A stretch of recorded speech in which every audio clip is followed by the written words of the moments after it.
Hello guys, welcome back to my channel. Kindly watch until the end of the video and please do like, share and subscribe.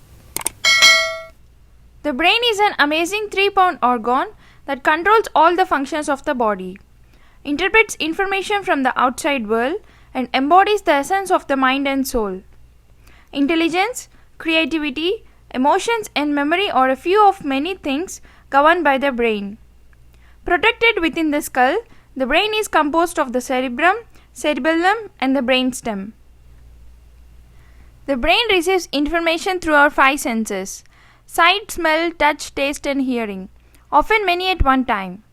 It assembles the message in a way that has meaning for us and can store that information in our memory.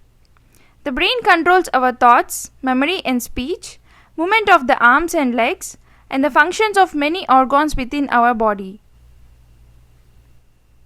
The brain has 3 main parts: cerebrum, the cerebellum, and the brainstem. Cerebrum. Cerebrum is the largest part of the brain and is composed of right and left hemispheres. It performs higher functions like interpreting touch, vision and hearing, as well as speech, reasoning, emotions, learning and fine control movements. Cerebellum. Cerebellum is located under the cerebrum. Its function is to coordinate muscle movements, maintain posture and balance. Brainstem. Brainstem acts as a relay center connecting the cerebrum and cerebellum to the spinal cord. It performs many automatic functions such as breathing, heart rate, body temperature, wake and sleep cycles, digestion, sneezing, coughing, vomiting and swallowing. Now let's know more about stroke. A stroke is also known as cerebrovascular accident or brain attack. A stroke occurs when the blood supply to part of your brain is interrupted or reduced, preventing brain tissue from getting oxygen and nutrients. Brain cells begin to die in minutes. This causes the part of the body that the injured brain controls to stop working. This loss of blood supply can be ischemic because of lack of blood flow or hemorrhagic because of bleeding into the brain tissue. A stroke is a medical emergency because strokes can lead to death or permanent disability. There are opportunities to treat ischemic strokes, but that treatment needs to be started in the first few hours after the signs of a stroke begins. Symptoms. The symptoms of a stroke vary depending upon the area of the brain affected by the lack of oxygen. All strokes involve symptoms that relate to impairment of the nerve function. The symptoms typically arise suddenly and most commonly occur on one side of the body. Symptoms and signs of stroke can include trouble speaking and understanding what others are saying. You may experience confusion, slur your words, or have difficulty understanding the speech. Paralysis or numbness of the face, arm or leg. You may develop sudden numbness, weakness or paralysis in your face, arm or leg. This often affects just one side of your body. Try to raise both your arms over your head at the same time. If one arm begins to fall, you may be having a stroke. Also, one side of your mouth may droop when you try to smile. Problem seeing in one or both eyes. You may suddenly have blurred or blackened vision in one or both eyes, or you may see double. Headache. A sudden severe headache which may be accompanied by vomiting, dizziness or altered consciousness may indicate that you are having a stroke. Trouble walking. You may stumble or lose your balance. You may also have sudden dizziness or a loss of coordination. Seek immediate medical attention if you notice any signs and symptoms of a stroke, even if they seem to come and go or they disappear completely. Think fast and do the following. Face. Ask the person to smile. Does one side of the face droop? Arms. Ask the person to raise both arms. Does one arm drift downward or is one arm unable to rise? Speech. Ask the person to repeat a simple phrase. Is his or her speech slurred or strange? Time. If you observe any of these symptoms, call for the emergency medical help immediately. Don't wait to see if the symptoms stop. Every minute counts. The longer a stroke goes untreated, the greater the potential for the brain damage and disability. Causes. Thrombotic stroke. The blockage of an artery in the brain by a clot is the most common cause of a stroke. The part of the brain that is supplied by the clotted blood vessel is then deprived of blood and oxygen. As a result of the deprived blood and oxygen, the cells of that part of the brain die and the part of the body that it controls stop working. Typically, a cholesterol plaque is one of the brain's small blood vessels rupture and starts clotting process. Embolic stroke. Another type of stroke may occur when a blood clot or a piece of atherosclerotic plaque breaks loose, travels through the bloodstream, and lodges in an artery in the brain.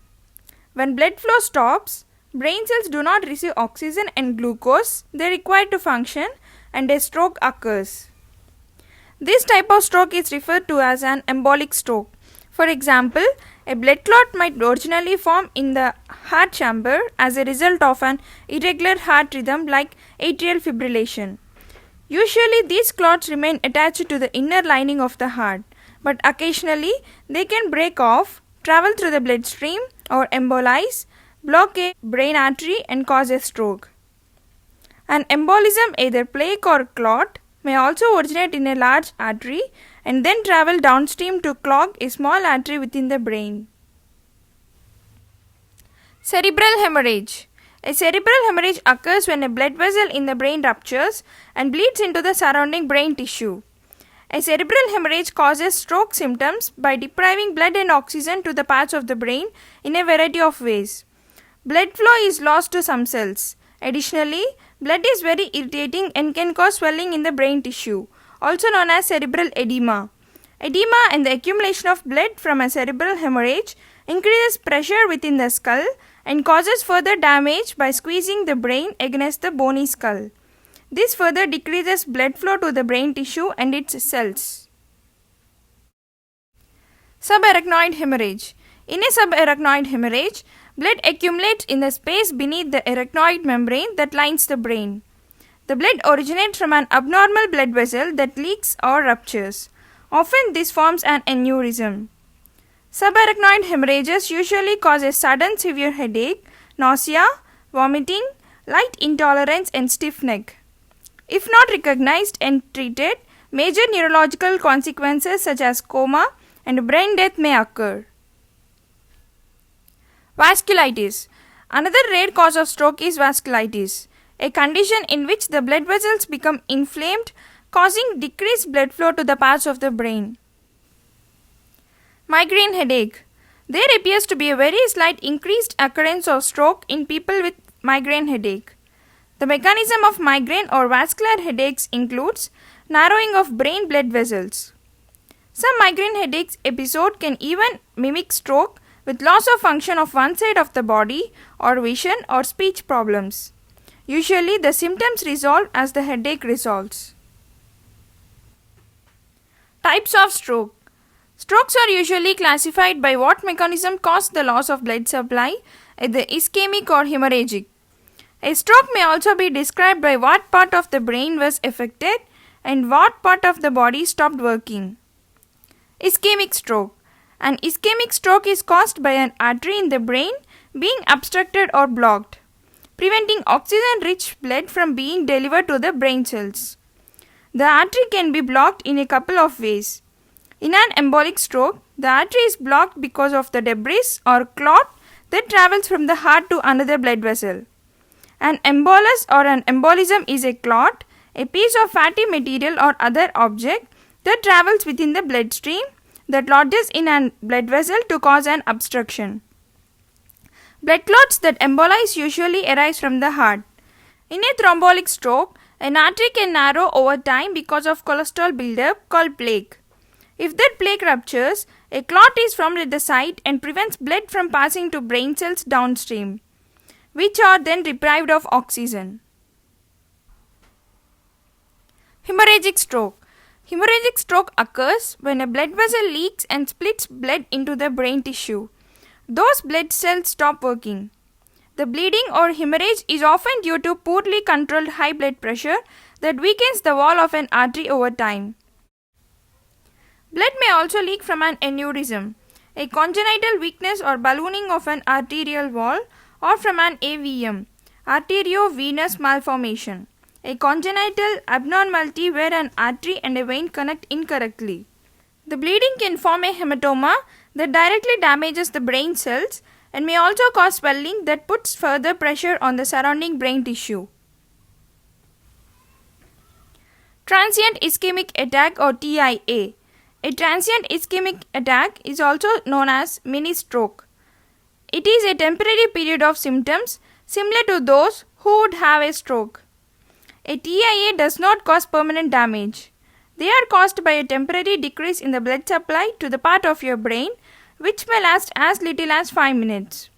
Like an ischemic stroke, a TIA occurs when a clot or debris reduces or blocks blood flow to the part of your nervous system. If you have a TIA, it means that you may have a partially blocked or narrowed artery leading to the brain. Having a TIA increases your risk to have full-blown stroke later. Risk factors. Potentially treatable stroke risk factors include being overweight or obese, physical inactivity, heavy alcohol intake, use of illegal drugs. Medical risk factors include diabetes, cigarette smoking or secondhand smoke exposure, high cholesterol, high blood pressure,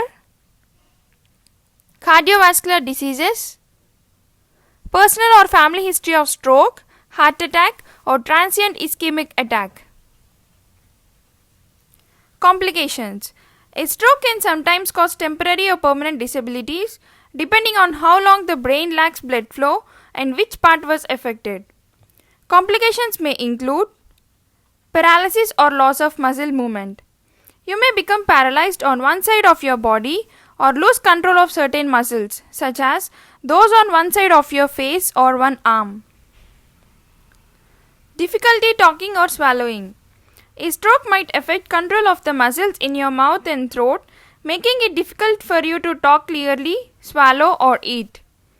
You may also have difficulty with language, including speaking and understanding speech, reading, or writing. Memory loss or thinking difficulties. Many people who had strokes experience some memory loss. Others may have difficulty thinking, reasoning, making judgments, and understanding concepts. Emotional problems. People who had strokes may have more difficulty controlling their emotions, or they may develop depression. Pain. Pain, numbness, or other unusual sensations may occur in the parts of the body affected by stroke. For example, if a stroke causes you to lose feeling in your left arm, you may develop an uncomfortable tingling sensation in that arm. Changes in behavior and self-care ability. People who had strokes may become more withdrawn. They may need help with grooming and other daily chores. Prevention. Controlling high blood pressure, lowering the amount of cholesterol and saturated fat in your diet, quitting tobacco use, managing diabetes, maintaining a healthy weight, having a diet rich in fruits and vegetables, exercising regularly, reduce intake of alcohol, and avoiding illegal drugs. Some of the diagnostic tests include a physical exam. Your doctor will do a number of tests you are familiar with, such as listening to your heart and checking your blood pressure. You will also have a neurological exam to see how a potential stroke is affecting your nervous system. Blood tests.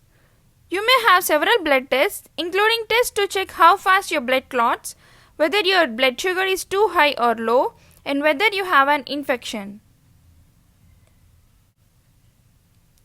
CT scan. A CT scan uses a series of X-rays to create a detailed image of your brain.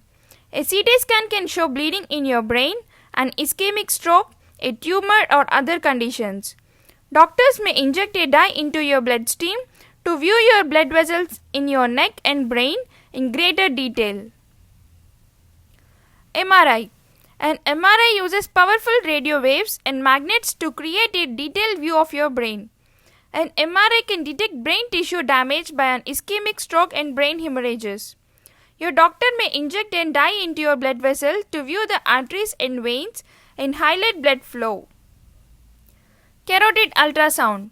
In this test, the sound waves create detailed images of the inside of the carotid artery in your neck. This test shows buildup of fatty deposits or plaques and blood flow in your carotid arteries. Cerebral angiogram. In this uncommonly used test, your doctor inserts a thin flexible tube or catheter through a small incision, usually in your groin, and guides it through your major arteries and into your carotid or vertebral artery. Then your doctor injects a dye into your blood vessels to make them visible under X-ray imaging. This procedure gives a detailed view of artery in your brain and neck. Echocardiogram. An echocardiogram uses sound waves to create detailed images of your heart. An echocardiogram can find a source of clots in your heart that may have traveled from your heart to your brain and caused your stroke. Thank you for watching. Hope you guys like this video and see you all in next video.